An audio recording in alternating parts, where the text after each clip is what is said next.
suis fort, fort, fort, fort, oui, plus que vainqueur par le sang de Jésus.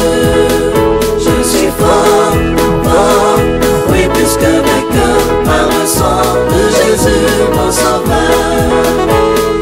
Peux-tu braver la mort et l'enfer? La force est en Christ, la force est en Christ. Jésus d'amour fait tomber tous tes fers. La force est dans le sang de Christ. Je suis fort, Fort, fort, fort, oui, plus que vainqueur par le sang de Jésus.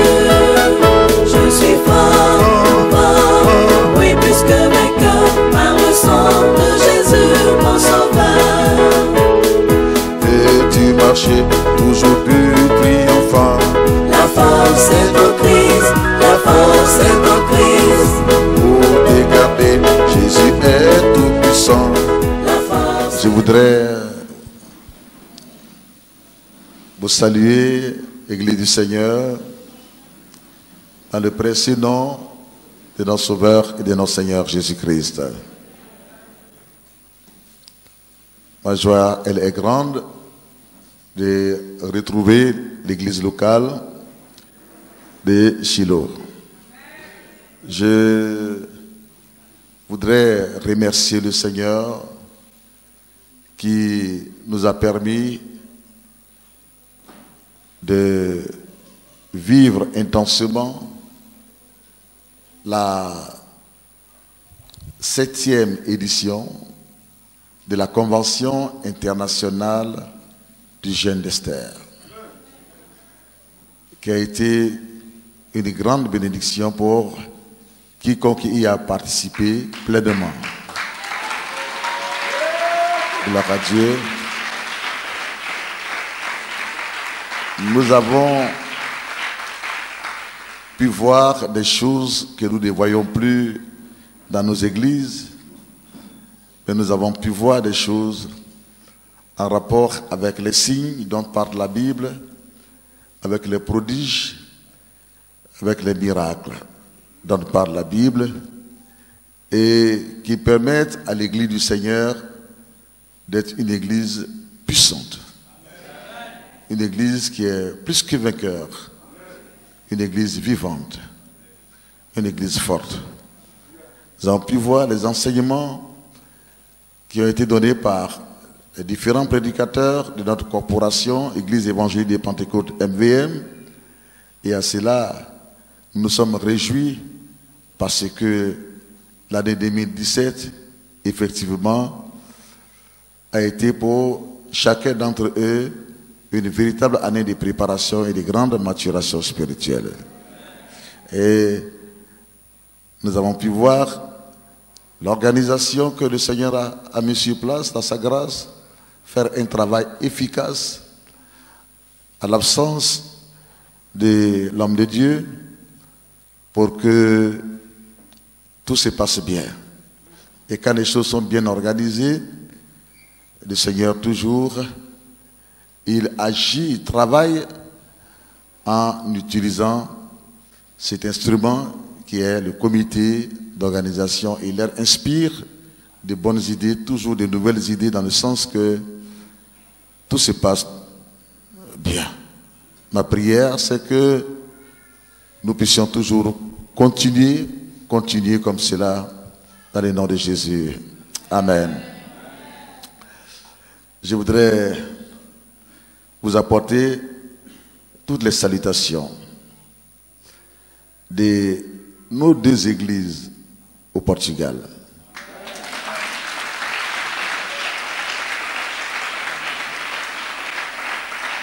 L'église qui est à Lisbonne et l'église qui est à Porto. Nous voudrions vous apporter toutes les salutations de ces deux églises embryonnaires.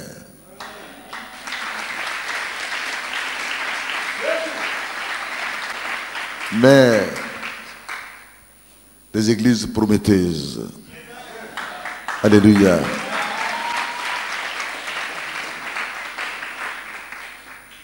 Je me chargeais de vous saluer même tout à l'heure encore. Amen. Je voudrais surtout remercier le Seigneur pour les différents pasteurs sur place ici et qui travaillent aussi à Silo 2 ainsi qu'à Bethel en rapport avec l'école biblique pour leur esprit de sagesse avec laquelle ils ont dirigé cette œuvre pendant ces quelques temps. Que Dieu les bénisse abondamment. C'est pas facile de diriger, c'est pas facile de gérer. Ils sont jeunes, mais Marachiti de Balakotosete Karabashita, Maïson Tira Kalabashinta, le Seigneur leur a accordé sa grâce. Matakata Kitebosheta Rabasa. Il y a une personne qui a des doutes sur son avenir. Il y a une personne qui a le cœur qui bat en rapport avec ce que la personne va devenir demain. Quelqu'un est venu ici et s'est dit que depuis un certain temps, il s'est dit que je ne sais pas pourquoi est-ce que je suis venu au monde. Je ne sais pas qu'est-ce que j'ai fait sur cette terre. Quelqu'un est venu ici, il est là, il m'écoute et il est dans ces questions-là continuelles. Il se pose la question de savoir que deviendra son futur, que deviendra son avenir. L'Esprit du Seigneur me met à cœur de te dire, toi qui m'écoutes en cet instant, que tu entreras dans ta destinée. Tu entreras dans ta destinée.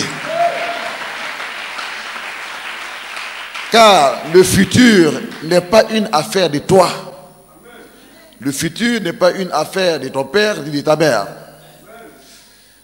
Garde silence. Ne crains pas. Ne t'en inquiète pas. Ne doute pas de ce que Dieu a promis de faire dans ta vie. Car ce que cet homme de Dieu t'a dit, ce que Dieu t'a dit il y a quelque temps, s'accomplira dans le nom de Jésus. Le futur, la destinée, ce n'est pas une affaire d'un homme, c'est une affaire de Dieu. Je ne savais pas, moi, que j'allais faire de grâce ce que j'ai fait aujourd'hui. Tous ceux qui sont bien placés aujourd'hui,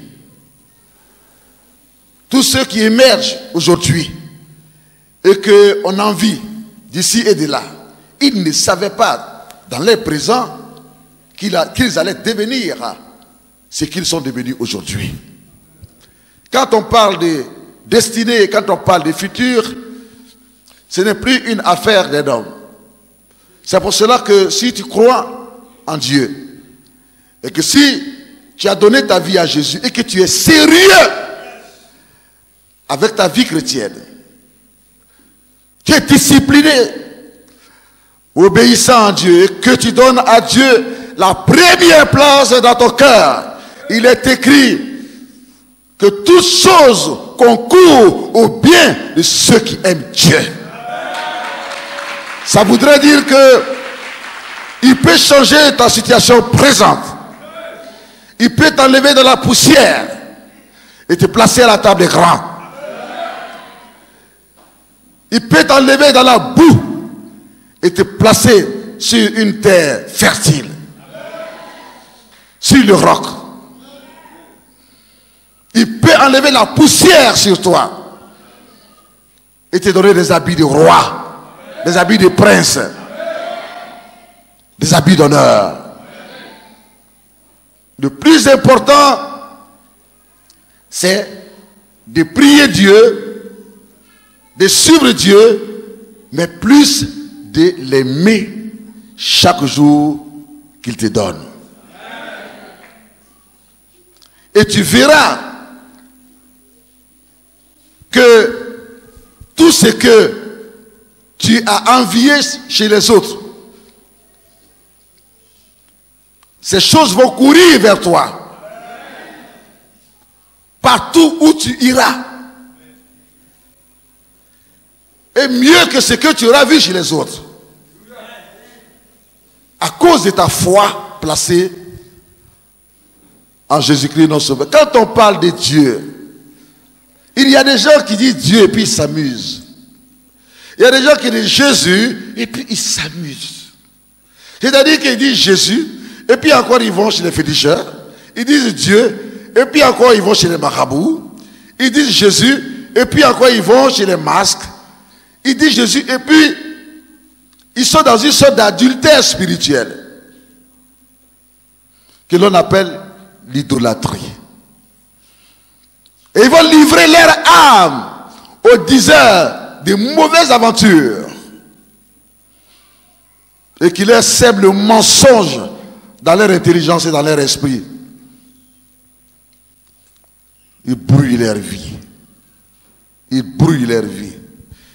Bien aimé, quand on parle de Dieu, on parle de celui qui non seulement a notre passé dans ses mains, a notre présent dans ses mains, mais qui a dans son esprit, dans sa pensée, notre destinée, qui a notre futur. Il a réfléchi à notre futur, à notre destinée, avant que nous ne venions à lui. Et si tu es devenu chrétien, c'est parce qu'un jour, il a décidé que tu deviennes chrétien, pour que à partir du moment où tu es devenu chrétien, commence la lecture de ta destinée, commence le chemin qui peut te conduire dans ta destinée. Le fait de devenir chrétien, d'avoir accepté le Seigneur Jésus-Christ, tu te retrouves sur un chemin, car Jésus a dit, je suis le chemin, la vérité et la vie. Quand on accepte Jésus dans son cœur, aussitôt net, quelque chose se passe. Il nous enlève dans les tourbillons où on était avant. Et puis notre vie n'avançait pas. Et nous met sur un chemin, son chemin. À partir de cet instant, nous devons réaliser que Dieu devient notre Père et que par Jésus-Christ commence une nouvelle vie, un nouveau chemin. Nous nous trouvons aussi un nouveau chemin. Quel chemin? Le chemin de notre futur rayonnant que Dieu a préparé. Le chemin de notre destinée. Dieu ne nous appelle pas pour que nous fassions les mêmes choses pendant 20 ans. Pour que nous soyons dans les mêmes choses pendant 20 ans. Bien-aimé, ça fait 10 ans que tu es chrétien, mais qu'est-ce qui a changé de ta vie chrétienne pendant 10 ans par rapport à lorsque tu n'étais pas chrétien? Il est important de s'arrêter à un certain moment pour faire le bilan de notre vie. D'autre part, si tu es rattrapé jusqu'à ce jour par les choses anciennes, l'échec que tu avais avant, le tourner en rond que tu avais avant, l'obscurité dans laquelle tu étais avant, on te poursuit en rêve comme ce que tu avais avant, mais ça continue jusqu'à aujourd'hui. Tu ne vois pas clair dans ce que tu fais. Tu es toujours dans les blocages que tu avais avant. Tu es toujours dans la misère, dans la pauvreté, dans les maladies, dans les malédictions, dans les malheurs que tu avais avant. Tu dois t'arrêter, faire-en le bilan de ta vie et décider que quelque chose change. Si tu décides, le Saint-Esprit t'accompagnera dans ce nouveau choix et dans cette nouvelle décision. Car ce n'est pas normal que tu aies accepté le Seigneur Jésus-Christ et que tu n'arrives pas à voir le chemin qui conduit à la destinée. Le chemin qui conduit à ta destinée est un chemin sur lequel viennent des nouvelles choses. Et tu ne racontes que des nouvelles choses. Pas des choses passées, pas des choses que tu as vécues qui t'ont fatigué dans le passé, pas des choses anciennes. Regarde ta vie. Avant que tu ne deviennes chrétien, et ta vie, de ce que tu es devenu chrétien il y a 10 ans, il y a 20 ans. S'il n'y a pas de changement, alors remets-toi en question. Entre en toi-même, examine toi-même. Pourquoi? Mais pourquoi? Il n'y a que Dieu seul qui peut accomplir ta destinée en toi. Il n'y a que Dieu seul qui peut accomplir ta destinée pour toi, afin que cela profite à ton entourage, en commençant par ta famille. Dieu, c'est la nouvelle chose. Dieu, c'est le changement. La Bible dit que c'est lui qui est en Christ. Il est devenu une nouvelle. Quelqu'un dise nouvelle. Une nouvelle créature. Sa manière de penser doit changer par conséquent. Sa manière de parler doit changer par conséquent. Il n'est plus une créature ancienne. Le fait d'avoir accepté le Christ, tu reçois une vie, pas une vie ancienne, pas la vie de tes parents, pas l'héritage des maladies de tes parents, pas l'héritage du mauvais comportement de tes parents, non. C'est une démarche de foi. Quand on donne sa vie à Christ, le premier miracle, c'est la nouvelle vie qu'il nous donne. Elle vient d'où? Elle vient de Dieu. On appelle cela le Zoé de Dieu.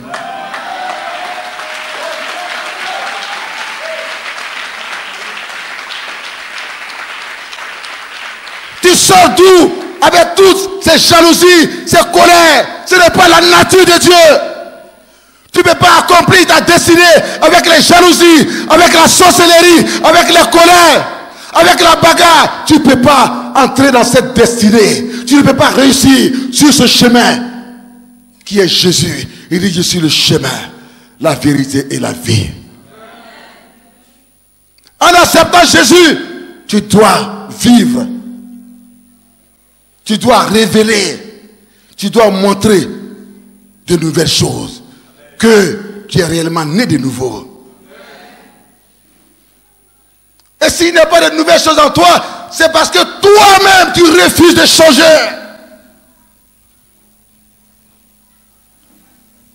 On a l'autorité que Jésus nous a donnée de dire aux esprits mauvais: sors de ce corps et va dans les abîmes. Et par la grâce du Seigneur, le Seigneur permet qu'il en soit ainsi. La délivrance opère, la personne qui est délivrée, du coup devient calme, tranquille. Mais nous n'avons pas l'autorité sur les esprits humains. Tu peux être apôtre, révérend, bishop, archibishop, tu n'as pas l'autorité sur l'esprit de l'homme, c'est-à-dire que sur le cœur de l'homme, tu ne peux pas dire: toi, au nom de Jésus, tu changes. Au nom de Jésus, tu es délivré du mensonge. Non, tu changes. Et puis la personne va changer. Non, c'est une question de prise de conscience. Le changement commence par la prise de conscience. En rapport avec ce que tu entends. Tu entres au fond de toi-même, dans les profondeurs de toi-même. Et tu puises le bon qui est dedans. Et tu laisses couler. Tu laisses couler le mauvais. Tu prends la décision de dire: Seigneur, je vais devenir bon comme toi. À partir de cet instant, il verse une onction sur ton cœur. Parce qu'il voit que tu es sérieux. Et quand le changement vient de ta nature, de ton caractère, on appelle cela la nouvelle naissance. Tout est nouveau. C'est en Dieu qu'on trouve de nouvelles choses. Nouvelle naissance, nouvelle créature. Ne pensez plus aux choses anciennes. Je vais faire des choses nouvelles. C'est en Dieu qu'on trouve toutes ces grâces et ces bénédictions. Mais pourquoi est-ce qu'il n'y a rien de nouveau en toi? Pourquoi? Mais s'il n'y a rien de nouveau dans ton caractère, dans ta nature, il ne peut pas avoir rien de nouveau en rapport avec les bénédictions de Dieu. Quelqu'un peut te dire Amen. Amen. Encore Amen. Amen. Amen.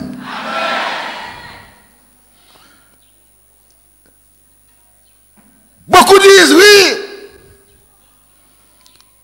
Je suis vainqueur. Je suis vainqueur. Mais entre nous, c'est mal comprendre la pensée de Dieu par rapport à la destinée qu'il a pour ses enfants. Dieu ne fait pas de nous des vainqueurs. La Bible dit que nous sommes plus que vainqueurs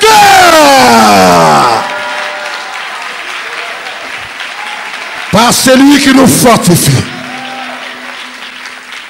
par celui en qui nous avons cru, pour qui nous vivons, qui a donné un sens réel à ma vie. J'étais mauvais. Je ne le suis plus. À cause de qui? Du seul. Il ne m'a pas donné que des bénédictions matérielles, mais il m'a donné sa vie. C'est une vie de paix. C'est une vie d'amour. C'est une vie de pardon. C'est une vie de joie. C'est une vie de sainteté. Mais c'est après cela que tout le reste que vous recherchez, ça vient. D'abord, qu'est-ce qu'il t'a donné? Et pourquoi on cherche sa nature en toi et qu'on ne voit pas ta nature? Ça veut dire que tu es chrétien, tu vas à l'église, mais tu ne marches pas sur le chemin de Dieu. Tu marches sur le chemin du diable, tu marches sur ton propre chemin. Et si tu marches selon ta propre volonté, tu ne verras pas sa gloire. Et quelqu'un peut-il dire amen? Jésus, c'est un chemin. Quelqu'un, on le place là. Il voit quelqu'un qui est grand. La personne a fait presque 2 mètres. À cause de l'argent, on dit, faites par là, nous tous, on va vous regarder. Ils appellent ça la boxe. Ils se sont salués calmement, ils ont souri, hein. Mais quand ils arrivent sur le ring pour la boxe, les amis, bouk, bouk, à cause de l'argent, bouk, bouk, bouk, bouk, bouk, bouk. Celui qui est grand, qui est fort, l'autre qui est peut-être petit, entre les deux, il se mesure la force. Bac, bac, se donne des coups de poing. Bac, bac, bac, bac, bac, bac, bac, bac, bac, bac. Des coups de poing. L'autre déchire la figure de son ami. Mais l'homme là, il ne veut pas abandonner. Quand il se relève, il voit des étoiles. Mais à un moment, il s'arrête comme ça. Quand leur arbitre vient, il dit, ah, comment tu dis quoi? Il dit, quitte là, ça peut aller. L'argent qui est là, la coupe qui est là, la médaille qui est là. Et puis on frappe enfin de quelqu'un jusqu'à on le frappe jusqu'à il n'abandonne pas parce que il veut arriver pour qu'on dise que il a remporté au point. Pas qu'il a fait tomber quelqu'un. Et puis il a eu vraiment la victoire. Maintenant on commence à compter les points. On dit, hein, coup de poing là, lui là, il a donné 100 coups de poing. L'autre là il a donné 80 coups de poing. Bon, comme il n'y a personne qui a mis son ami KO, alors, celui qui a donné les 100 coups de poing là, c'est lui qui est vainqueur. Voilà la victoire que le monde donne. Ce n'est pas de cette victoire que nous cherchons. Vous avez fait, ils ont gâté le visage de quelqu'un jusqu'à... On lui donne sa couronne avec sa ceinture en or. Et puis, paquet d'argent, des milliards. Mais quand tu regardes son visage, le visage est gâté.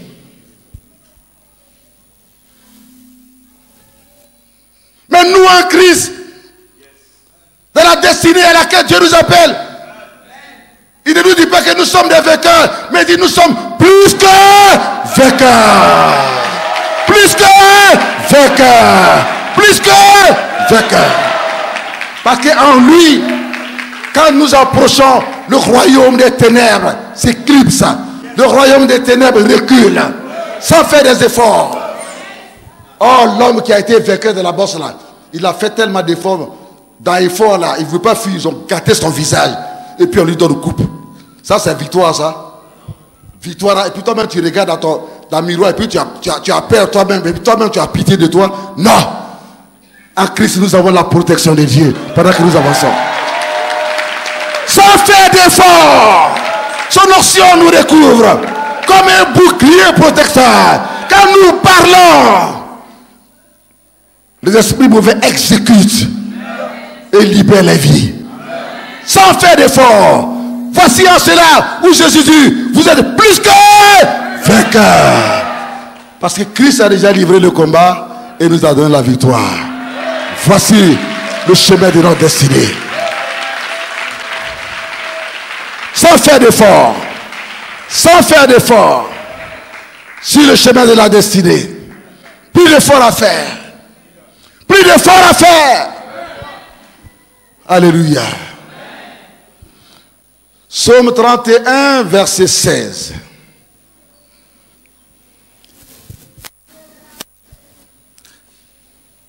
Mes destinées sont à ta main. Délivre-moi de mes ennemis et de mes persécuteurs. Les Saintes Écritures nous disent ici que lorsque ta destinée se trouve dans les mains de Dieu et que tes ennemis se lèvent contre toi, Dieu se charge de te délivrer de leurs mains. Lorsque tes persécuteurs se lèvent contre toi pour te barrer le chemin, Dieu te délivre de leurs mains. Pourquoi? Eh bien parce que c'est lui qui en Christ t'a appelé et t'a mis sur ce chemin. Quel est ce chemin? Le chemin qui conduit à ta destinée. Par conséquent, la responsabilité revient à celui qui t'a pris et qui t'a mis sur ce chemin. Peu importe ce qui arrivera, toi, sois sans crainte. Tu n'es pas venu là par toi-même. Respecte sa parole. Aime-le. Discipline-toi. Et lui, il viendra te secourir, te délivrer de la main de tes ennemis et de tes persécuteurs.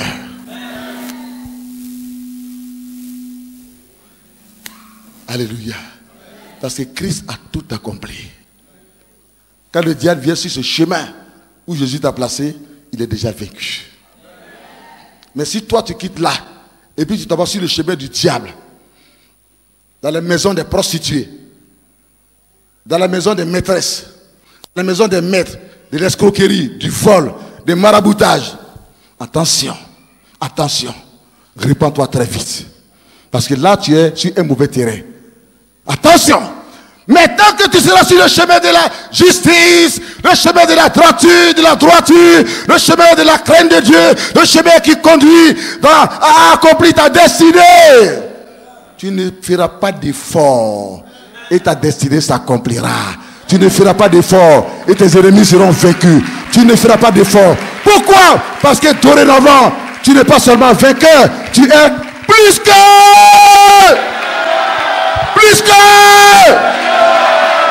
En tant que chrétiens, nous ne sommes pas que des vainqueurs. On n'obtient pas cela par notre propre force, la victoire. Mais Christ l'a déjà accompli. Il y a plus de 2000 ans à la croix de Golgotha. Et nous ne faisons que prendre notre victoire. C'est pour cela qu'il nous appelle. Vous êtes plus que victorieux. Plus que vainqueur. Plus que victorieux. Plus que vainqueur. Sois fortifié ce matin. Arrête de te soucier, de t'inquiéter. N'aie pas peur. N'aie pas peur. C'est lui qui t'a appelé est capable de te garder. Quand on dit Dieu, quand on dit Jésus, c'est la solution à tous les problèmes. Si tu acclames le Seigneur, tu reçois ta bénédiction.